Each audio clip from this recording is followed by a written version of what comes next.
Jo, bet yra tokių teorijų, kad vis tik, kad civilizacijos griuvo, kilo dėl to, kad kaip eksperimentas, vat, nepasiekė kažko, nedadarė, blogo keliu nuėjo.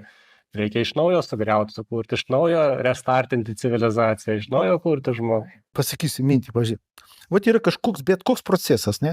Visata. Bet koks, kurį iš kur bet kur be paimtų. Ai? Ir tu gali daleisti, grinai, psichų protą, vadykime, ten apimtimis, kvantinės fizikos, ten kokios nori statistikos, kokios prasmėms, matematikos. Vat yra procesas, bet koks. Bet kurį tu paimsi. Ar tu gali daleisti, kad šitas procesas yra pirmą kartą? Be abejo. Kad jis kažkoks unikalus, niekada nebuvo, jis nepakartojama. Ne, greičiausiai, kad tokių yra dar. Bet ką be paimsi, įsivaizduoji. Bet ką. A kitas dalykas, nėra jie viena atskiro proceso. Visa tai yra vienas procesas. Vientisas procesas.